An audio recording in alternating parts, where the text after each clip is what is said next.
नमस्कार, आप देख रहे हैं पंजाब केसरी टीवी। आपके साथ मैं हूं रानू मिश्रा। 24 के संग्राम का चुनाव प्रचार पूरी तरीके से खत्म हो चुका है। 8 राज्यों की 57 सीटों पर कल यानी 1 जून को मतदान होना है। इस पूरे चुनावी मझधार में कुल 7 चरण हैं। 7वें चरण के जहां कल वोटिंग होनी, तो अब तक 6 चरण पूरी तरीके से संपन्न हो चुके हैं। 19 अप्रैल को जहां पहले चरण में मतदान हुआ था, तो वहीं अब 7वें चरण के लिए कल वोटिंग होनी है।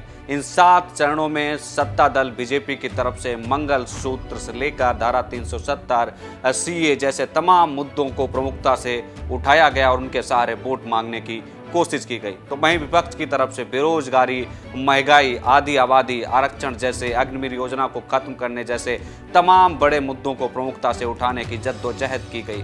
हालांकि देखना यह होगा कि 4 जून को जनादेश क्या आएगा।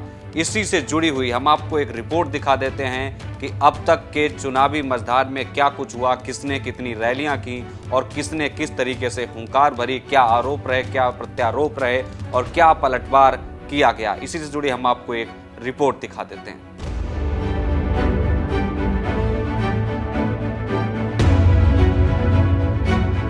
चौबीस का रण, 24 का संग्राम, 24 की सत्ता, 24 का दंगल। लोकसभा चुनाव में यही वो टैगलाइन रही हैं जो पूरे चुनाव में गूंजती रही। लेकिन अब ये टैगलाइन और 24 का शोर पूरी तरीके से थम चुका है। यानी अब प्रचार का शोर खत्म हो चुका है। अब आपको नेता गलियों में वोट मांगते नहीं दिखाई देंगे और ना ही रैली करते हुए नजर आएंगे। कुल 75 दिन चला लोकसभा चुनाव अभियान गुरुवार की शाम थम गया। बड़ी बड़ी रैलियों, चुनावी सभाओं और रोड शो का समापन हो गया। 7वें और अंतिम चरण के प्रचार के आखिरी दिन प्रधानमंत्री नरेंद्र मोदी, राहुल गांधी, जेपी नड्डा, योगी आदित्यनाथ और प्रियंका गांधी ने रैलियां की, तो वहीं ममता बनर्जी ने कोलकाता में 8 किलोमीटर लंबी पदयात्रा की। प्रधानमंत्री नरेंद्र मोदी ने पंजाब के होशियारपुर में अपनी आखिरी रैली की और यहीं से पीएम मोदी कन्याकुमारी के लिए रवाना हो गए, जहां वो 45 घंटे तक ध्यान लगाएंगे। 1 जून दोपहर 3 बजे को वहां से पीएम दिल्ली के लिए रवाना हो जाएंगे।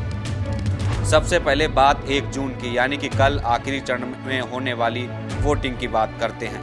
1 जून को प्रधानमंत्री की सीट वाराणसी समेत 8 राज्यों की 57 सीटों पर वोटिंग होनी है। आखिरी चरण में जिन 57 सीटों पर वोटिंग होनी है, उनमें प्रधानमंत्री मोदी की सीट वाराणसी, मिर्जापुर से केंद्रीय मंत्री अनुप्रिया पटेल, अफजाल अंसारी, रविशंकर प्रसाद, अनुराग ठाकुर, कंगना रनौत की सीट शामिल है। इसके साथ ही बंगाल की डायमंड हार्बर सीट, जहां से ममता बनर्जी के भतीजे अभिषेक बनर्जी मैदान में हैं, तो वहीं बिहार की पाटलिपुत्र सीट भी शामिल है, जहां से लालू प्रसाद यादव की बेटी मीसा भारती चुनावी मैदान में हैं। आखिरी चरण में सबसे दिलचस्प लड़ाई पंजाब में होनी है, जहां सभी 13 लोकसभा सीटों पर वोटिंग होनी है, जिसमें जालंधर से पूर्व मुख्यमंत्री चरणजीत सिंह चन्नी, लुधियाना से पंजाब कांग्रेस इकाई के अध्यक्ष राजा बडिंग, तो वहीं बठिंडा से हरसिमरत कौर की प्रतिष्ठा दांव पर है। पंजाब में पहली बार ऐसा हो रहा है जब सभी दल गठबंधन में न रहकर अलग अलग चुनाव लड़ रहे हैं। तो वहीं पहली दफा ये भी देखने को मिल रहा है जब अकाली दल संरक्षक प्रकाश सिंह बादल और कांग्रेस कैप्टन अमरिंदर सिंह के बगैर चुनाव लड़ रही है। तो वहीं आम आदमी पार्टी के संरक्षक अरविंद केजरीवाल अंतरिम जमानत पर हैं। यानी पंजाब में बड़े बड़े दल बगैर संरक्षक के चुनावी मैदान में नजर आ रहे हैं। 7 चरणों वाले लंबे चौड़े चुनावी कार्यक्रम के दौरान सभी पार्टियों के दिग्गजों ने खूब जोर लगाया। इस दौरान पीएम मोदी ने 172 रैलियां और रोड शो किए, जबकि राजनीति के चाणक्य कहे जाने वाले गृह मंत्री अमित शाह ने कुल 188 रैलियां और रोड शो किए। पार्टी के चुनावी कार्यक्रम भी इसमें जोड़ लिए जाएं तो संख्या 221 है। शाह ने पूरे चुनाव में हवाई मार्ग और सड़क मार्ग से 110,000 किलोमीटर कवर किया। तो वहीं बीजेपी अध्यक्ष जेपी नड्डा ने 87 रैलियां की। नड्डा ने 2 अप्रैल 2024 से 30 मई 2024 तक 23 राज्यों और 4 केंद्र शासित राज्यों का दौरा किया। उन्होंने 125 लोकसभा सीटों पर प्रचार किया और 134 चुनावी सभा व रोड शो किए।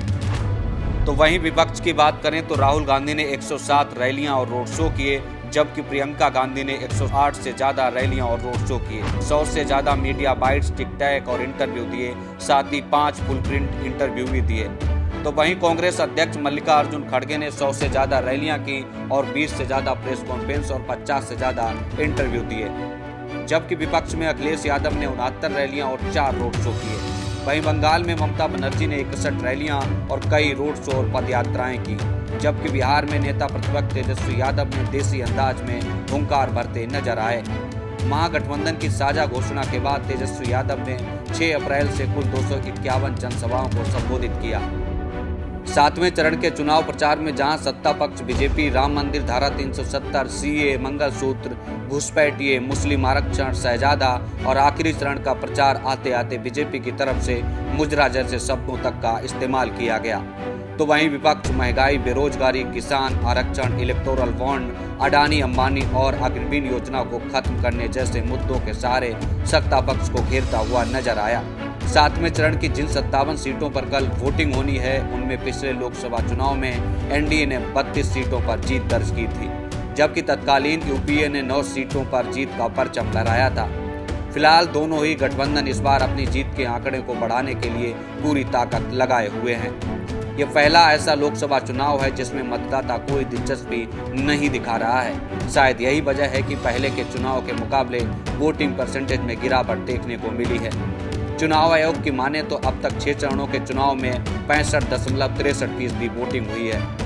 अगर चरण वाइज देखा जाए तो 19 अप्रैल को पहले चरण में 21 राज्यों की 102 लोकसभा सीटों पर 66.14% मतदान हुआ था, जबकि 26 अप्रैल को दूसरे चरण की 88 सीटों पर 66.71% वोटिंग हुई, तो वहीं 7 मई को तीसरे चरण की 93 सीटों पर 65.58%, जबकि 13 मई को चौथे चरण की 95 सीटों पर 67.25% वोटिंग हुई। इसके अलावा 5वें चरण में 49 सीटों के लिए 20 मई को 62.15% वोटिंग हुई, तो वहीं 25 मई को 6वें चरण की 58 सीटों पर 61% मतदान देखने को मिला। फिलहाल 7वें और आखिरी चरण के लिए कल 57 लोकसभा सीटों पर वोटिंग होनी है। सभी की निगाहें पंजाब और यूपी की सीटों पर टिकी हुई हैं। बहरहाल 2024 के रण में एनडीए जहां 400 प्लस जीतने का दम भर रहा है, तो वहीं विपक्षी गठबंधन इंडिया मोदी का विजय रथ रोकने की हुंकार भरता हुआ दिखाई दे रहा है। हालांकि किसके खाते में कितनी सीटें आएंगी, ये तो 4 जून को ही तय होगा। तो देखा आपने किस तरीके से चुनावी मझधार में 7 चरणों के चुनाव में 6 चरण पूरी तरीके से संपन्न हो चुके हैं और 7वें चरण के लिए कल जहां वोटिंग होनी है, लेकिन देखना दिलचस्प होगा 4 जून को जनादेश क्या आता है, क्योंकि भारतीय जनता पार्टी यानी एनडीए 400 प्लस जीतने का दम भर रही है, तो वहीं विपक्षी गठबंधन यानी कि इंडिया अलायंस मोदी का विजय रथ रोकने के लिए पूरी तरीके से लगा हुआ है। हमसे जुड़े रहने के लिए हमारे YouTube चैनल को सब्सक्राइब करें और नई वीडियो की नोटिफिकेशन के लिए बेल आइकॉन को दबाएं।